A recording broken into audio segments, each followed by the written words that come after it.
बहुत समय पहले की बात है। उत्तर प्रदेश के एक छोटे से गांव रामपुर में दो भाई रहते थे, अर्जुन और मोहन। दोनों एक ही मां के संतान थे, लेकिन स्वभाव में दिन रात का भेद था। अर्जुन बड़ा भाई था, तेज, चालाक, थोड़ा लालची और बहुत महत्वाकांक्षी। उसे हमेशा जल्दी अमीर बनने की चाह रहती थी। वहीं मोहन शांत स्वभाव का, मेहनती, ईमानदार और बड़ा ही सहनशील था। उनके पिता हरिराम जी गांव के एक सीधे साधे किसान थे। उन्होंने अपने खेत खलिहान और पुरखों की जमीन बड़ी मेहनत से संभाली थी, लेकिन दुर्भाग्यवश एक रात अचानक हार्ट अटैक से उनका निधन हो गया। उस समय मोहन केवल 17 साल का था और अर्जुन 30 का। हरिराम जी के गुजरने के बाद दोनों भाइयों के सामने जिम्मेदारियों का पहाड़ टूट पड़ा। माँ कमला देवी हर रोज प्रार्थना करती थी कि दोनों बेटे मिलकर काम करें और एक दूसरे का सहारा बने, लेकिन किस्मत को कुछ और ही मंजूर था। अर्जुन ने तुरंत पिता की जमीन बेचने की बात उठाई। भैया, आप क्या कह रहे हैं? हम भला अपने पिताजी की उस जमीन को कैसे बेच सकते हैं? ये हमारे पूर्वजों का आशीर्वाद है, और भला आशीर्वाद कोई बेचता है क्या? नहीं समझेगा छोटे, तुझे क्या लगता है गांव में इस छोटे से खेत से क्या होगा? हम अगर इस गांव में रहे तो गरीबी हमारा मुकद्दर बन जाएगी। मैं तो कहता हूं तुम भी मेरे साथ शहर चलो, कोई बड़ा काम करते हैं। मैं बिजनेस करूंगा, तुम्हें भी किसी अच्छे काम में लगा दूंगा। गांव का घर खेत सब बेच देते हैं। नहीं भाई, मैं आपके साथ शहर नहीं आ सकता। इस गांव की मिट्टी से मेरी बहुत सारी यादें जुड़ी हुई हैं।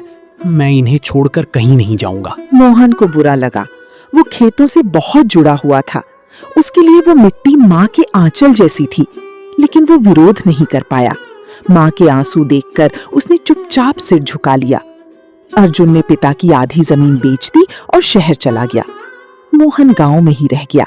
जो जमीन बची वही उसका संसार बन गई। खेत जोते, सब्जी उगाई और माँ का ख्याल रखा। उधर शहर में अर्जुन ने पिता की दौलत से व्यापार शुरू किया। शुरुआत में उसने खूब पैसा कमाया।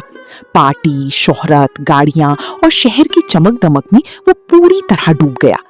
वो गांव वापस आता तो दिखावे के लिए बड़े बड़े कपड़े पहनता, मोबाइल लहराता और मोहन की मेहनत का मजाक उड़ाता।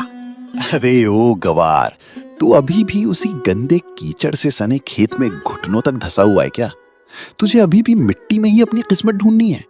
देख जरा मेरी तरफ। मैं अब शहर में रहता हूँ, एसी में बैठता हूँ, चमचमाती गाड़ियों में घूमता हूँ, सूट बूट पहनता हूँ, बड़ी बड़ी पार्टियों में जाता हूँ। और तू अभी वही पुरानी धोती, वही फटी बनियान, वही गोबर की गंध। मैं तेरे लिए शहर में बढ़िया काम दिला सकता हूँ।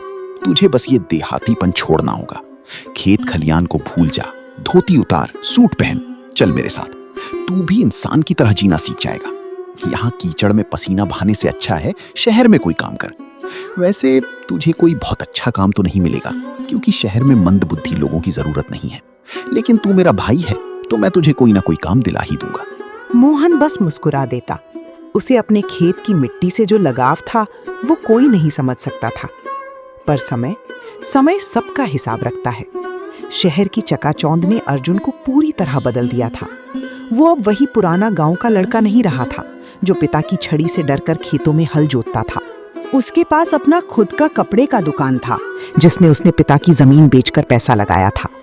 शुरुआत में मुनाफा हुआ और यही मुनाफा उसके घमंड की पहली सीढ़ी बन गया। हर 3 महीने में अर्जुन गांव आता, बड़ी गाड़ी में, चमकते कपड़ों में, सुगंधित परफ्यूम की खुशबू में लिपटा हुआ। वो माँ से मिलकर 2 दिन रुकता और मोहन का मजाक उड़ाता। मोहन ने जो आधी जमीन बचाई थी उसी पर मेहनत शुरू की। खेतों में फसलें उगाई, गाय भैंस पाली। वो दिन भर काम करता, रात में किताबें पढ़ता। देखते ही देखते मोहन की मेहनत रंग लाई। उसकी फसलें खूब लहलहाने लगीं और कमाई बढ़ती चली गई। उसने नई जमीनें खरीदी और कुछ ही सालों में गांव का सबसे बड़ा जमींदार बन गया। अब उसके खेतों में कई लोग काम करते थे और सैकड़ों परिवारों का घर चलता था। ढेर सारे पैसे होने के बाद भी मोहन विनम्र रहा। वो गरीबों की मदद करता, जरूरतमंदों का सहारा बनता और पूरे गांव का सम्मानित व्यक्ति बन गया। मेहनत और अपनी मिट्टी से प्यार ने उसे सफलता की ऊंचाइयों तक पहुंचा दिया।